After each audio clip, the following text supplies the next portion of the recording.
Thank you all for being here. Thank you also for those who are online. So my name is Lício Romão. I'm an assistant professor at the Energy and Markets Analytics section at the DTU Wind department. I'm very happy to introduce our speaker, Thomas, who will have his defense today. So Thomas did his MSc thesis at the University College in London, and he is currently a research engineering at In Commodities. And he's here today to present his thesis entitled Towards Incentive Compatible Collaborative Machine Learning. So I would also like to welcome the examiners. First, Muntar Dale from MIT. He's a William College professor at the Electrical Engineering and Computer Science department at MIT. And he's currently a director of IDSS.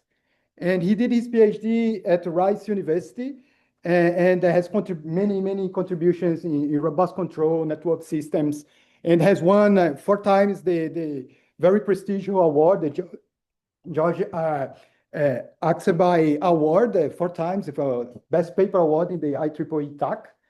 I also want to welcome Rachel Cummins. So she is an associate professor at the Department in Industrial Engineering and Operation Research in Columbia University.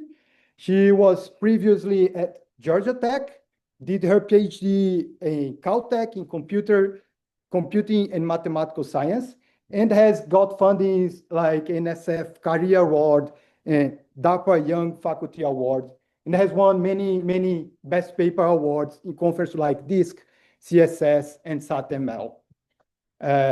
Our next examiner is Lesia. So Lesia is an assistant professor here, a colleague of mine at EMA, here at DTU. She has done her PhD here at DTU and has held a postdoctoral position at ATH and Georgia Tech. So I would like you to first go, just give you a brief overview what's going to come. So Thomas will have 45 minutes to do his presentations, and then we have a 5 to 10 minutes break. And then if any of you guys want to leave the room, that's the time where you could be free to leave the room, because during the Q&A, after we are back from the break, I would kindly ask you not to leave the room. Without, I think, further ado, Thomas, the floor is yours. Great. Thank you so much, Lício, for the introduction, and thank you all for coming. Today I want to present to you some of the work that I did over the past 3 years for my PhD. And during this time, I was lucky to collaborate with many great people, but today I really want to share my own sort of perspectives on the contributions we were able to make, and hopefully lay the groundwork for some nice discussions. Hopefully this works. Yeah, it works. Okay, nice. Okay, so over the past few decades, there's been this kind of explosion in the amount of data that is being collected from our ever increasingly digitized lives. And with this, there has been a surge in the advanced. No, it's gone. It's finished. Oh, wow. Okay, that's it. You can all leave now. Let's just do this. Go back to the start. Does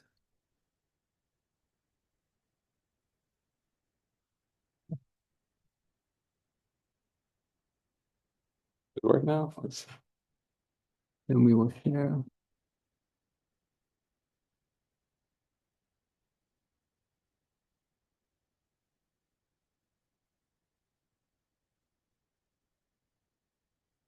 I think it just does not.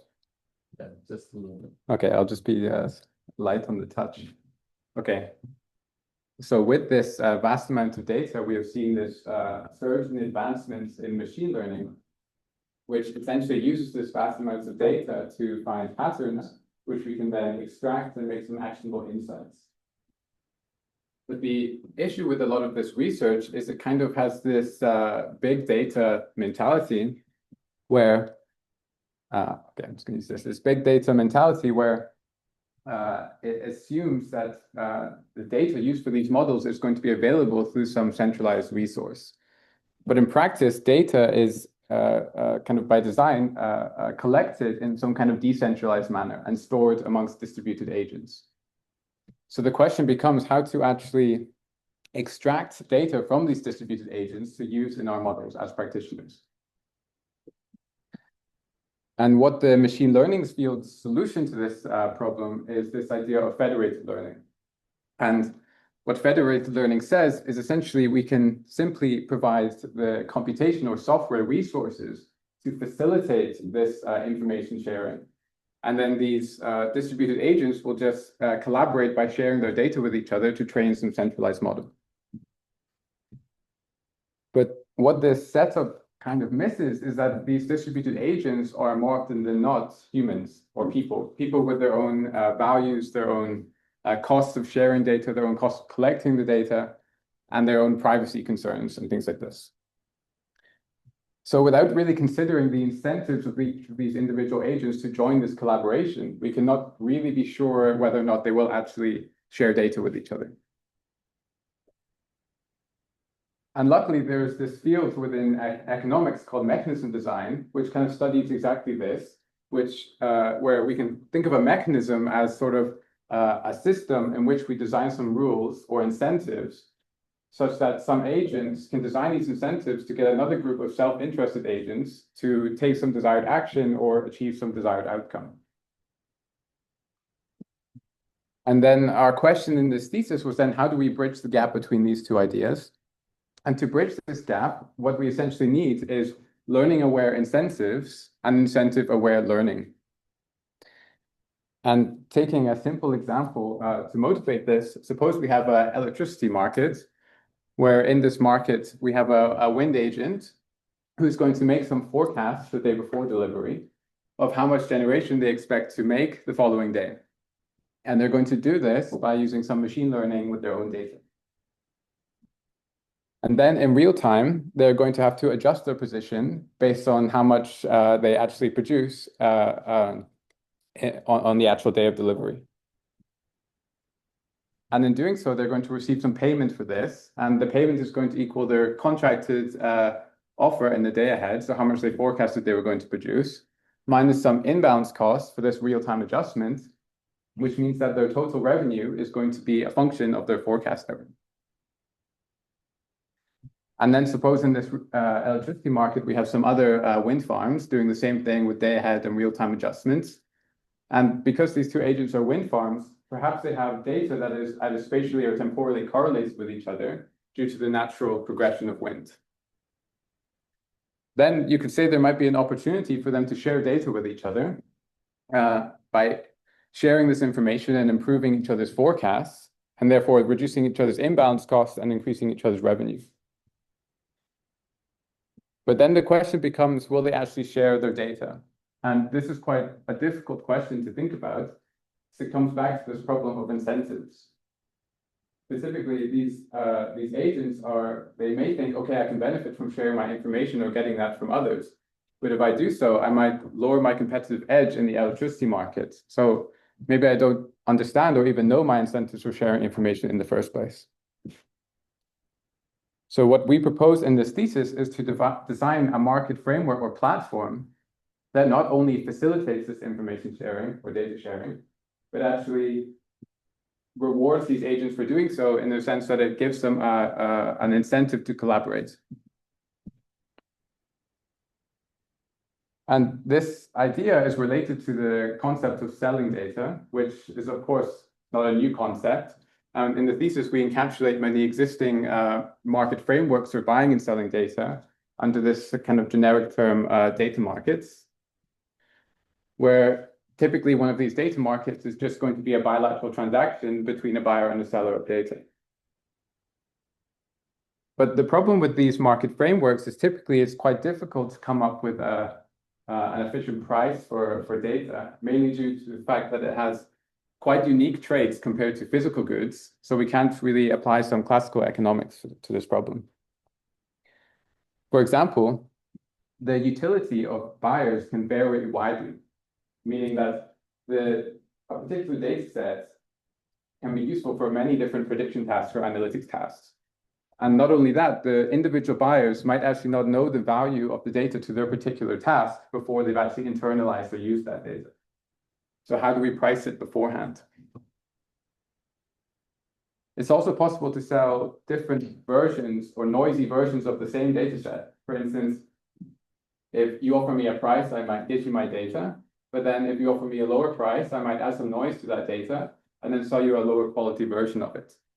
So because there are many different ways to apply noise to the same data set, we kind of explode explode the catalog of possible offerings that can make you. And it becomes computationally difficult to come up with some optimal pricing. And lastly, data can, of course, be replicated freely or at zero marginal cost, which induces this kind of externality effect where the value of a data set to me might actually depend on who else has access to that data set. So we have to think about these externalities when we think about pricing information. And to address these issues, recent works, specifically this work by Agrawal and colleagues, one of which is sitting here today, Muntadale, they came up with this framework, which we call analytics markets, where, again, sellers are going to be able to submit some data to a market platform. But now the buyers are also going to submit their prediction or analytics task to this platform. And then the platform itself is going to be responsible for any learning involved in matching those data sets to the particular prediction task and then performing inference to make better predictions. So this is going to match features to prediction tasks in real time. And we're going to explicitly account for the buyer's task and also ask them to submit some valuation for their marginal improvement, their valuation for a marginal improvement in prediction accuracy. And then this market platform can still allocate different noisy versions of the features to the buyer through this, what we call an allocation rule. And this level or quality of information that the buyer receives is going to depend on the valuation or the payment that they're going to make to the market. And this payment is going to create some market revenue. And then the task is to somehow fairly allocate this market revenue amongst the features and then reward each seller who owns those sets of features.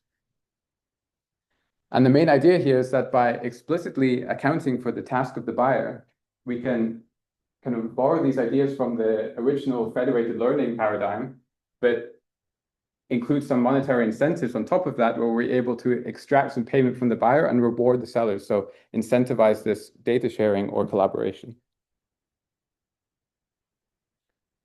So this thesis was mainly focused on the design of these analytics markets. And we split this into two research directions. The first research direction was focused on the seller side of the market. So looking at how we can optimally allocate the market revenue amongst all of the features and reward each of the sellers. And along this line of research, we made a few contributions. The first of which was essentially to design an analytics market that unifies and extends some of the existing analytics markets we see in literature. Specifically, we extended it to support a more general class of learning problems, specifically those with Bayesian inference, in some more complex online non-stationary environments. We use this idea from the paper of Muntadale, where we can think of the features submitted to the market as sort of a group or coalition of cooperating agents. And these agents are going to cooperate or work together to increase the predictions or increase the predictive accuracy of the buyer and earn some total pot of money. And then the task is to allocate that total pot of money among some cooperating agents. And if we frame it like this, we can use some solution concepts from cooperative game theory to come up with some fair allocations to reward each features.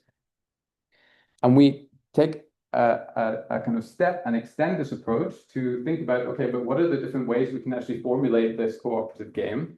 And we look at these different ways you can do so through the lens of causal inference.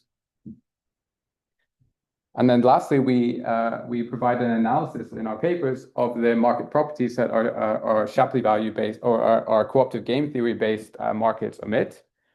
And in doing so, we find and also create some solutions for some financial risks that we observe that the sellers face in the market. So along the second research direction, we focused on the other side of the market, so the pricing and allocation side, to look at how can we price and allocate features optimally, even in competitive environments. So specifically, we framed the sale of features again as this product versioning problem where we can add noise to features and sell different versions of them. But we were particularly interested in how do these agents interact with the analytics market? So for instance, in the electricity market example, these agents sharing information were also competing in the electricity market or some downstream competitive environment. And we modeled such a market as a Bayesian game. And this allowed us to kind of abstract the concept of competition by thinking about the externality cost of improving a competitor's beliefs. And along these two research directions, we made some publications to literature. Along the first research direction, we made a publication to Journal of Machine Learning Research, and recently we got a paper accepted in Inform's Journal on Data Science. And then along the second research direction, we have this working paper, which recently got rejected from management science, but we got some nice feedback, and we plan to submit to another venue soon.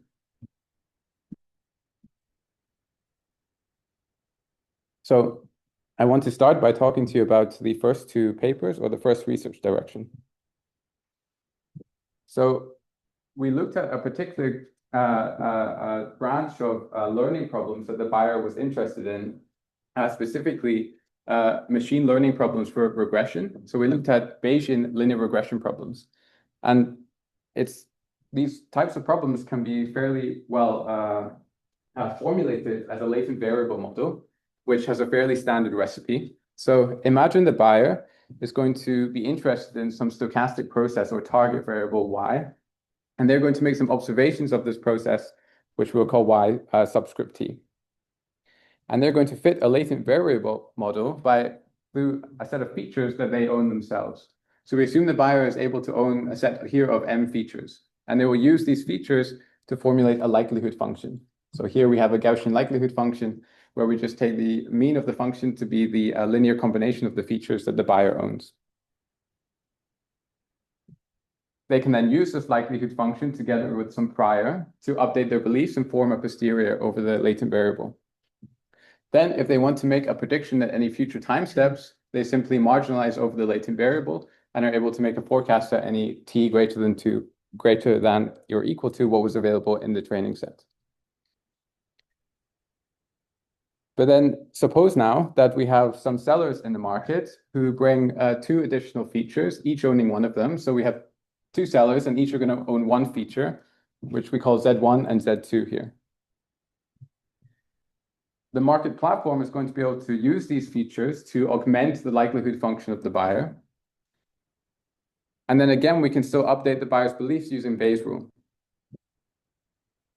And we also assume that we can evaluate some loss function where for each set of features, we have this loss function here, which is going to be a function of yt, which is the true target observation. And then this y hat subscript omega t here, where this value here is going to be the predictive density that's achieved for any subset of features owned by the sellers, plus the buyer's own features.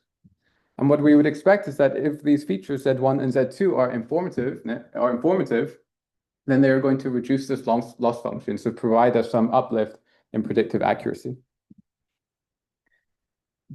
So that kind of summarizes how this market could match features to a particular task and perform an uplift in predictive accuracy, improve the buyer's model. But then the question becomes, how do we extract payment from the buyer and then allocate this payment amongst the sellers based on their contributions?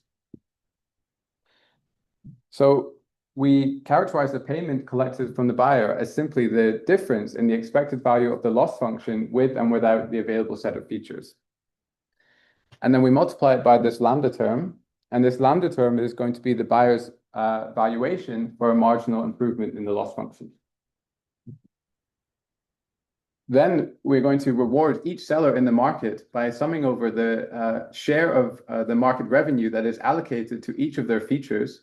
So we sum this for all the features owned by a particular seller, and that's going to equal their market revenue, their share of the revenue.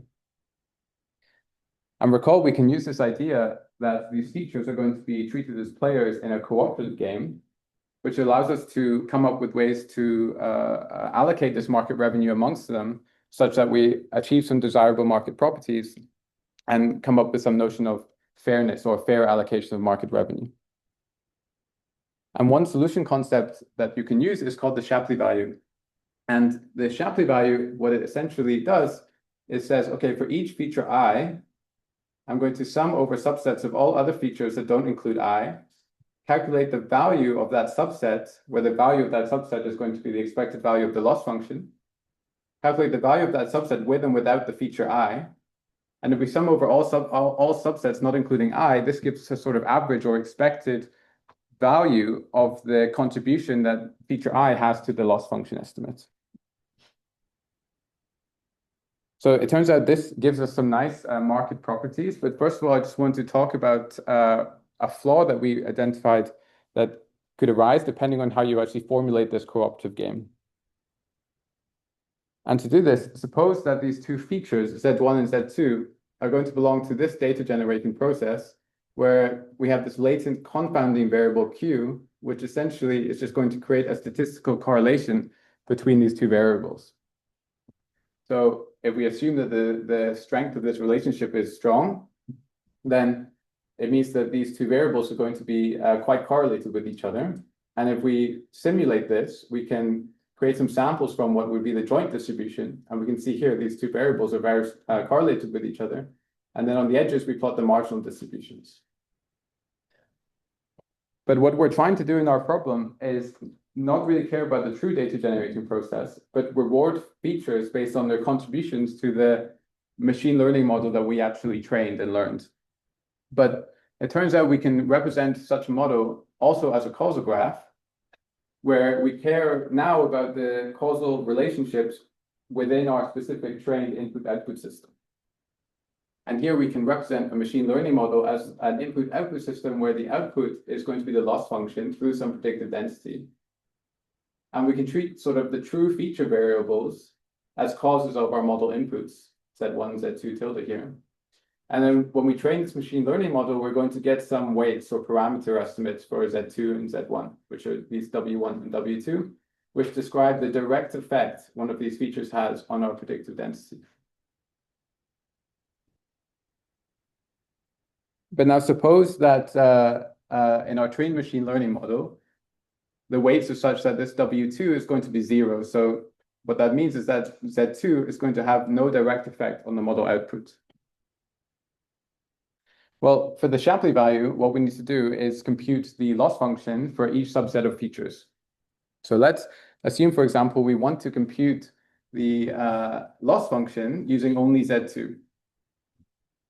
It turns out this is actually quite a difficult problem because a trained machine learning model typically requires a complete input vector to be able to produce a loss function or prediction and a loss function estimate. If, for example, if we want to only provide a partial input vector, well, most of these machine learning models require some sort of matrix multiplication in a forward pass. So if we provide only a partial input vector, we're going to get some matrix dimension mismatches. So it's quite difficult to obtain then partial outputs. And it turns out what we have to do is somehow simulate the output of the model by sampling the features that we want to remove from the model. And we sample this many times and eventually take an average or get an expected value of the loss function using only the feature that we're interested in. And then the question becomes, okay, but what probability distribution should you use to do this expectation? And it turns out there are kind of two ways you can characterize this distribution. The first is an observational approach, which takes this distribution to be the conditional probability of Z1 given Z2, which is the feature we are trying to care about. But it turns out that if you set Z2 to a particular value on this y-axis, and then you sample Z1 from the conditional distribution. Well, because these two features are very correlated with each other, if you sample Z1 many times, it's not actually going to change its true value. It's not going to change its value very much. So it's actually going to appear like Z1 has not much effect on the loss function because we're sampling it many times, but the loss function is not changing so much. So it's actually going to appear like Z2 has some contribution to the loss function, because if we fix Z2 and sample Z1, the loss function is not changing. So it looks like Z1 doesn't have much effect on the output. But then if you flip it and you try and fix Z1 to a value and now sample Z2, we're going to get the exact same effect because now Z2 doesn't change that much, but it doesn't really matter if Z2 changes because it actually had no Z output on the model in the first place. So now it's going to seem like both features have the same value or very similar values. And that means like this conditional approach or this observational approach is going to reward not necessarily features that have a direct effect on the model output, but it's going to reward a sort of hypothetical value of the features that arise due to the statistical correlations through this kind of backdoor path through the latent confounder. Another approach is to use a marginal distribution, which we call an interventional approach. And if we use a marginal distribution of Z1 and fix Z2 to some value, this is equivalent to breaking this backdoor path, which effectively ignores this statistical correlation between the two variables. And now we sample Z1 from its marginal. And if we sample it from its marginal, the loss function is going to change quite a lot, given this direct effect. So we end up getting Z1 to be quite informative to the loss function. Whereas if we sample Z2 and fix Z1, even though we sample Z2 from the marginal, it had no direct effect. So the loss function is not going to change so much, or if at all. So what that means is that this marginal approach is going to give all of the revenue to this feature that was actually explicitly included in the model. So this interventional approach is going to only reward features that have specific algebraic dependence in the machine learning model. So what could be the market implications from these two approaches? Well, recall that a data set or a feature can be replicated freely. So now, what would happen if one of the agents were to submit many replicates of the same feature to the market, where we define a replicate as simply taking their same feature and adding some noise and then submitting that feature to the market? Well, let's suppose the owner of feature 2 does exactly this. So they submit k replicates of their feature to the market. We can augment the original data generating process. And again, consider only the trained machine learning model, where here, let's assume that W1 and W2 are the same, such that these two features have equal informativeness on the output. We can show that these additional replicates will actually, in our trained machine learning model, have no direct effect on the model output because we are simply adding noise to an original feature that was already in the model. So we are going to have no direct effects from these replicates. What that means is that if each replicate has no direct causal effect, well, this observation is going to preserve this backdoor path as before. So it's still going to keep the indirect effects that these replicates have on the model output. And that means if k equals 0, so we have no replicates, well, because these two features had equal value on the loss function, the revenue is going to be split equally amongst these two features. And this is what you would expect. But if k is greater than 0, and we submit many replicates, this agent submits many replicates to the market, well, this observational Shapley value is going to reward these statistical correlations or these indirect effects, which means the owner of the first feature is going to receive less revenue. And similarly, the owner of the second feature, each of their individual features will receive a lower share of the revenue, but overall in total, they will receive a greater share of the market revenue. And this means that as k gets very large, then agent 1 will essentially earn no revenue, and agent 2 will get it all, even though they've only provided essentially noise to the market and they've provided no features with any more predictive uplift than before. So we call this kind of phenomenon being non-replication robust. And some existing works also address this problem. And one of the ways it was proposed to solve this, for example, in Muntadali's paper, was and colleagues, was to take the original observational Shapley value that was computed, but then multiply it by this term here, which is a penalty term that sums up the similarities of one feature and all the other features in the market. So we somehow penalize these features based on their similarity between other features. And this is really nice because what it means is that the more replicates that are submitted to the market, the more these features are going to be similar to each other. So they're going to earn less and less revenue as the number of replicates increases. But one drawback of this approach is that it means that even if no agent sort of maliciously submits any replicates, it's still going to penalize similarities between features that are naturally correlated with each other. And it means that even with no replicates, this Shapley value is going to be lower than the originally computed Shapley value.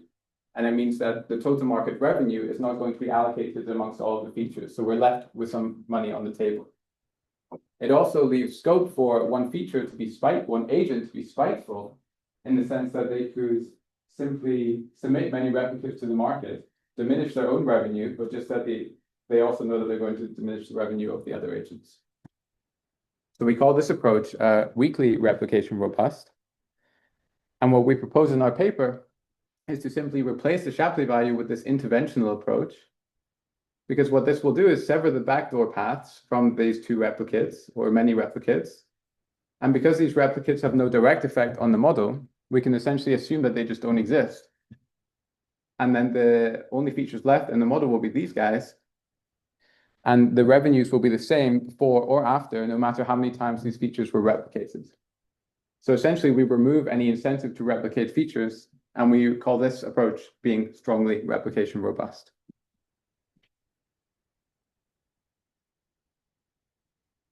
So now I just want to present some of the market properties that this setup omits. So first of all, even with the interventional Shapley value, we have this nice property of budget balance, where all of the market revenue is going to be equally, or is going to be split amongst all of the sellers. So we have no money left on the table, and we don't need any extra money to distribute well.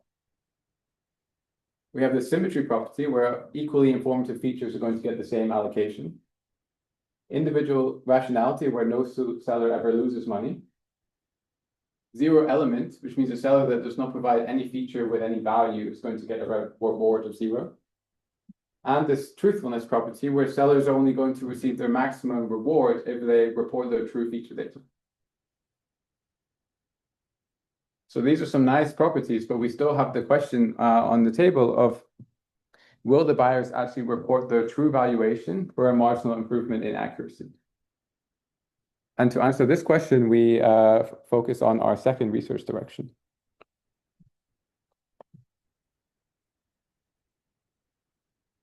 So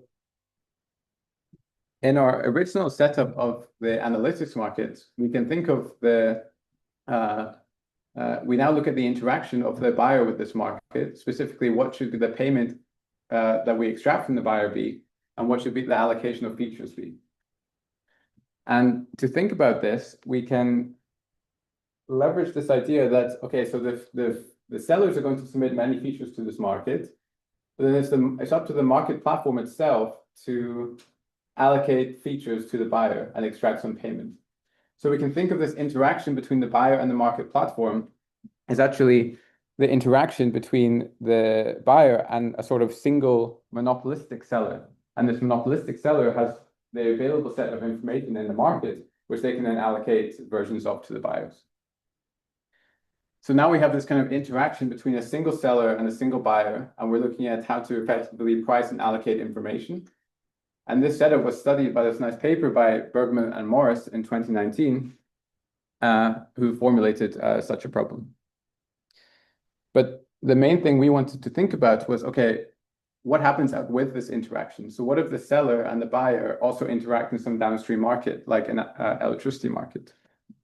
So we aimed to extend this model by explicitly including such a downstream interaction, where both of these agents are going to pick some action downstream based on their current beliefs, and then they're going to receive some utility for that. And to sort of model this, we use a similar simple abstraction as in this original paper by Bergman, where we simplify the whole setup and assume that we have two agents, and each of those agents only has a binary set of actions. So they can pick action 0 or 1. And then there's also going to be some uncertain state, which is also binary. And there's sort of, you can think of it as an abstraction of the available set of information in the market platform. Each player is going to receive some ex post utility in the downstream game, where they're essentially going to be incentivized to match their action, their binary action, to the value of the binary state. But recall, they're not going to know the true value of the state, but they might have some beliefs over it. But then what we add to this model of Bergman is that we include this negative term in the utility function, which essentially means that each agent I is going to also lose tau if their competitor or the other agent also picks the correct action. And we're also going to assume that the agents share a common prior over this uncertain state, where V here is the probability that X equals 0. Then similar to the model, we make the assumption that each agent is also able to receive some private signal, which we call SI. And this private signal is going to allow them to update their kind of common shared beliefs to some private posterior beliefs. And the distribution over possible signals they could receive is going to induce a distribution over possible private beliefs of the two agents. And we make the assumption that the statistics or the distribution of these private beliefs are known by both agents, but that they both don't know the true realization of the other. And then it turns out that this game omits ex post dominance strategy, where each agent is simply going to pick the action that corresponds to the state on which they place the largest posterior mass. So if I think state 0 is more likely than state 1, I should pick action 0. So now we also assume that one agent, which we'll call a seller, is going to observe X and sell information to the other, which we'll call a buyer, in the form of a message in exchange for some money. The seller, in this case, cannot credibly offer the buyer a message if the buyer already knows that the seller has observed the true state. And this is because, for example, if the buyer knows the seller has observed the true state, they might be dubious that the seller is trying to signal them some message that induces them to take the wrong action. So it becomes quite difficult to price information in this setting. So what we assume is that the seller is going to commit ex ante to a menu over what we call communication rules, where a communication rule is just simply a distribution over possible messages the buyer could receive, conditioned on the state, which means upfront the buyer knows what messages they might receive, they just don't know which one because the buyer is not going to observe the true state. And we use this idea from information theory that this signal or message that the buyer receives is only going to be valuable to the extent that it actually causes them to change their action. So if they receive a message and don't change their action, then it's essentially worthless. And this allows us to consider a set of possible messages that just equals the set of possible actions. And then we can just think of these messages as action recommendations from the seller. And this means that all the seller is really going to care about, if they want to achieve some desired objective, is that the buyer is so-called obedient, which essentially just means that this signal that the buyer receives has to mean that they are incentivized to obey this action recommendation as opposed to deviate from it. And then if the seller knows that the buyer is going to obey the messages they send, they can simply pick a communication rule or distribution over messages from the set of possible distributions that they know are obedient, and they can pick one that maximizes their profits. But the one issue here is that in order to enforce this obedience, the seller has to make sure that once the buyer takes the message that they receive, puts it together with their prior and updates to posterior beliefs, they need to be sure that that posterior beliefs puts enough mass on the action recommendation that they want to trigger. And in order to do this, they would have to know the private beliefs of the buyer, but they don't know this. So they ask them to report them in the form of a bit, which we'll call lambda. Then in our binary setup, it turns out that because we only need the number of action messages to equal the number of actions, we can limit ourselves to this two-dimensional table form of the communication rule, where we only have to define two probabilities. The probability that we get message 0 given x0 and message 1 given x1. Then these rows sum to 1, so we get the others by design. And then if we order these messages such that we want message 0 to recommend action 0 and message 1 to recommend action 1, then we just need to make sure the posterior beliefs put enough mass on those corresponding actions. And then this will enforce obedience. So we get this obedience constraint with this single inequality. And then we can massage this constraint a little bit. And if we look at the feasible region, it turns out we can formulate or characterize like one of these communication rules by a single dimensional value here, which we'll call the informativeness, where it's just the difference between these two values. And that means if this value is 0, the informativeness is 0, both of these probabilities are going to be 1, which means that the probability of receiving message 0 given x equals 0, the state is 0, is equal to 1, which means that I actually know what the state is. This is equivalent to revealing the true information. So a value of 0 here is actually receiving the full information. On either side, we might obfuscate one of the states, and then the two endpoints are going to be receiving no information. And then we can formulate this mechanism in such that the buyers are incentivized to truthfully report their bid. So their bid is going to equal their true buyer beliefs. And if we formulate it in such a way, and we plot the allocations from left to right here with increasing amount of competition, where on the x-axis we have the buyer's private beliefs, and on the y-axis we have their allocation, it turns out the optimal menu, or the optimal mechanism, is going to contain at most one communication rule. And this communication rule is going to be the fully informative one. And what that means is we essentially get this bang-bang solution where every buyer is either going to receive no information or all of the information. And this is quite similar to monopoly pricing, where the higher value type, so the higher value buyers, which in this case are the ones around 0.5, because if you have a prior belief of 0.5, you're completely uncertain about the true state, so you have a high value on information. So what we're going to do is we're going to give the efficient allocation to the high value types and price the lower value types out of the market. But then as competition increases, what you would probably expect is that the seller wants to somehow guide the buyer to the wrong action to limit their externality costs. But it turns out, due to these obedience constraints, we cannot do this with sufficient probability. And all we can really do as a seller is offer a smaller subset of buyers the full information set to kind of raise the price of that information and limit this externality cost. So we end up using this obfuscation or strategic versioning of information as a defensive tool against this externality. So to conclude, we were able to design this analytics market with Shapley value-based allocations and prove that we can provide these monetary incentives for collaborative learning. And we also were able to show that this emits some desirable market properties. We also showed that using interventional probabilities instead of observational ones allow us to mitigate this malicious behavior that we see where agents are going to replicate their features to extract greater revenue. And lastly, we showed that with strategic versioning, sellers can profit even when they also compete downstream with the buyers, but that these obedience constraints are going to limit their ability to selfishly influence the buyer's actions, and we end up using this versioning as a defensive tool against this competition.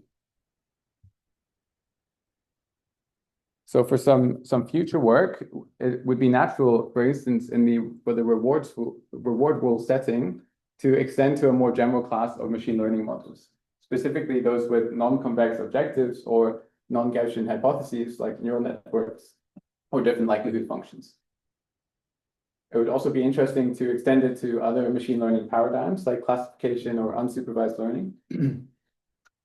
And we also made this assumption in our work that features are going to be available across uniform time steps and spatial dimensions. Whereas in practice, if you had this market platform, features would be arriving at different times and be at different spatial scales. So to optimally use these features in an online machine learning problem may lead us to rethink some classical methods in online learning. We also made the assumption that sellers would be willing to sell their data as long as they achieve some non-negative payment. Whereas in practice, they might have a reservation price or willingness to sell, such as a privacy cost or collection cost, and including in the model would be more realistic. It would also, of course, be natural to extend our payment and allocation rule setting to more richer settings with more than two agents, states, and actions. Also considering non-linear externalities that depend on also the actions of other players in the game would allow us to explore some more sophisticated methods of competition like Corno or Bertrand games. Lastly, we made this assumption that the buyer is going to know the type distribution of the buyers and also know the externality that they might be exposed to upfront. Whereas in reality, these would probably be estimates. So it'd be interesting to explore some risk aversion or risk budgets in the optimization problem, or even some kind of distributionally robust optimization or mechanism design to specifically account for the fact that these parameters are actually uncertain. So that's all I wanted to share with you today. So thank you for listening. I look forward to talk about that.